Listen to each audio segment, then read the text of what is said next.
অর্থাৎ 7 দিনে 7টি প্রতিশ্রুতির বাস্তবায়ন, যেটি আগে হয়নি এরকমই বলা হচ্ছে, মানে ডে ওয়ান থেকে যে প্রতিশ্রুতির বাস্তবায়ন, এটি নিঃসন্দেহে আপনি এটি মনে করেন কিনা যে জনগণকে, একটা রাজনৈতিক দল তো তার পপুলারিটি বাড়ার জন্য বা তার ইমেজকে বিল্ড আপ করার জন্য বা ইমেজকে সমুন্নত রাখার জন্য এই প্রচেষ্টাগুলো তো করবেই, কিন্তু জুলাই সনদের যে জায়গা, জুলাই জাতীয় সনদ, সরকার বারবার বলছে সেটি অক্ষরে অক্ষরে শব্দে শব্দে বাস্তবায়ন করবে, কিন্তু সেই জায়গাটা আপনি দেখতে পান কিনা, মানে নিকট ভবিষ্যতে খুব কাছাকাছি বা সুতরাং এবং বিরোধী দল সেটি নিয়ে রাজপথে কিন্তু ইতিমধ্যে আন্দোলনও করেছে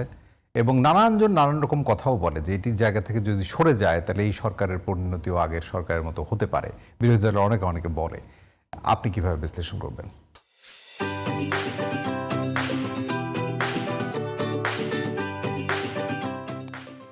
দেখেন, বাংলাদেশের আমরা যদি রাজনৈতিক যে কালচার বা বাংলাদেশের রাজনৈতিক যে প্রেক্ষাপটগুলো দেখি, সেটা হচ্ছে সরকারগুলো আসলে তার জনপ্রিয়তাকে এক ধরনের সেল করার চেষ্টা করেন এবং জনগণকে তারা বোঝানোর চেষ্টা করেন যে আমি জনগণের নির্বাচনের সময় যে প্রতিশ্রুতিগুলো দিয়েছিলাম সেই প্রতিশ্রুতি বাস্তবায়নের জন্য আমার অ্যাক্টিভিটিসটাকে, আমার কাজগুলোকে, সেগুলো দৃশ্যমান কিনা, এটা হচ্ছে বাংলাদেশের রাজনৈতিক দলগুলোর হচ্ছে একটা ট্র্যাক রেকর্ড যদি আমরা দেখি এটা এরকম। তো এবার যেটা লক্ষণীয় বা এটাকে এই ট্র্যাডিশনটা আপনি সবসময় দেখেছেন, সবসময় থাকে, কিন্তু এবারের ব্যতিক্রম যেটা সেটা হচ্ছে যে মাননীয় প্রধানমন্ত্রী বলেছেন যে ভোটারের হাতের কালি শুকানোর আগে তার প্রতিশ্রুতি বাস্তবায়নের যে একটি যে চলমান প্রক্রিয়ার মধ্যে দিয়ে শুরু করেছেন এবং সেটা কিন্তু খুব বড় আকারের তা নয়, কিন্তু এটি একটি মেসেজ যে সরকার আসলে কোন জায়গাতে ফোকাস করতে চায়। অর্থাৎ আগের যে সরকারগুলো যে শুধু প্রতিশ্রুতি দেওয়া, নির্বাচনের বৈতরণী পার হওয়ার যে একটি আমাদের কালচার, সেখান থেকে মনে হয় এই সরকারটি বের হয়ে আসার জন্য তাদের এই চেষ্টাটা করেছে যে তারা চাচ্ছে যে আমি যে প্রতিশ্রুতিগুলো জনগণকে দিয়েছি সেই প্রতিশ্রুতি বাস্তবায়নের জন্য আমার যে প্রাথমিক যে পদক্ষেপগুলা, সেটা যাতে জনগণ বুঝতে পারে যে হ্যাঁ, আমি আসলে আমার যে ক্যাম্পেইনে বা আমার যে নির্বাচন ইস্তেহারে যে আমি কথাগুলো বলেছি সেগুলো বাস্তবায়নের জন্য আমি আসলে প্রকৃতপক্ষে আমি আন্তরিক। এটা হচ্ছে সরকারের একটি জায়গা। আর দ্বিতীয় জায়গাটি হচ্ছে যে আপনি যদি সরকারের মধ্যে আপনি সবসময় দেখবেন যে কিছু অতি উৎসাহী মানুষ থাকে যারা হচ্ছে যে বাস্তবতাকে মানে উপলব্ধি না করে তারা ধরেন সরকারের যে আপনার যে সফলতাগুলোকে অতিমাত্রায় জনগণের মাঝে উপস্থাপন করতে গিয়ে অনেক বিষয় গুরুত্বপূর্ণ থাকে যেগুলো আসলে অনেক সময় নিচে পড়ে যায়। এখানে কিছু এ ধরনের কিছু বিষয় থাকার কারণ আছে। কারণটা হচ্ছে যে অনেকেই ধরেন সমালোচনা করছে যে এই মুহূর্তে কৃষক কার্ড বলেন বা ফ্যামিলি কার্ড বলেন, যেহেতু আমাদের ইকোনমিক্যাল একটা পেনের মধ্যে আমরা আছি এবং গ্লোবাল যে একটা সিচুয়েশনের মধ্যে আছি, সেটা কতটুকু বাস্তবায়নযোগ্য এবং এটা কতটুকু অর্থবহ আসলে, এবং বাস্তবতা এখন আমাদের দেশে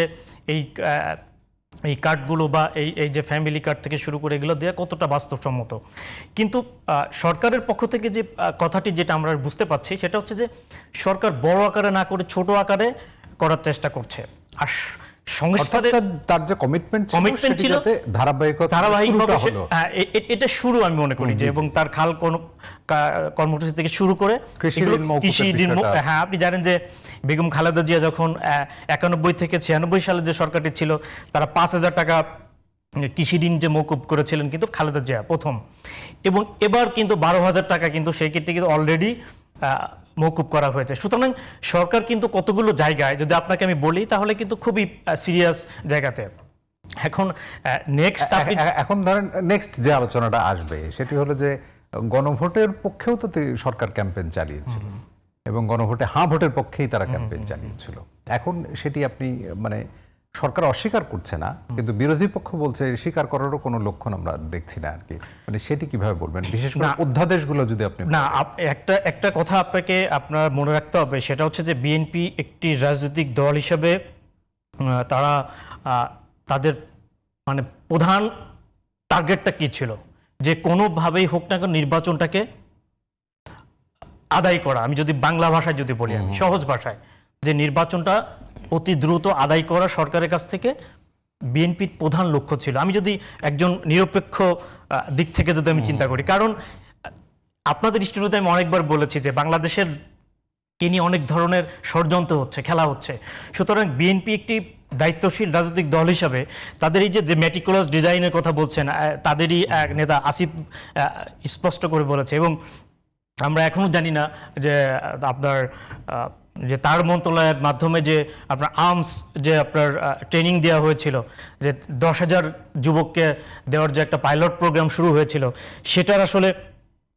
শেষ কোথায় হতো এটা কিন্তু আমাদেরকেও কারো কিন্তু জানা নেই। কারণ বাংলাদেশের যে সামরিক নীতি বা আমাদের যে সেগুলো কিন্তু এখন এরকম না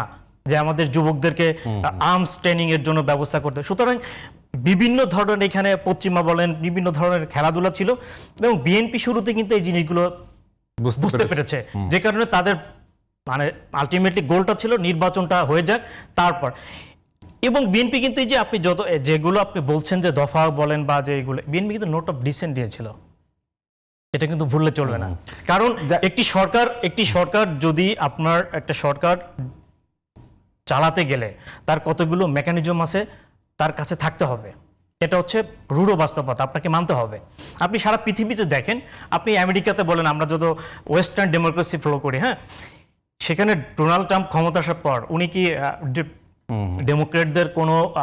ভাই আপনার বক্তব্যের এসেন্সটা আমি বুঝতে পেরেছি। অর্থাৎ সরকারকে যদি ডেফিনেটলি কৌশল তো থাকবেই, এবং সরকারকে যদি আপনাকে 100%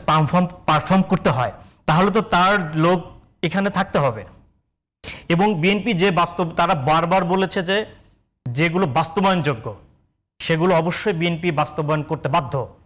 এবং জুলাই সনদে তারা যেখানে যে সিগনেচারটা করেছে, যেটুকু করেছে সেটুকু এবং সেটুকু তারা অবশ্যই বাস্তবায়ন করবে।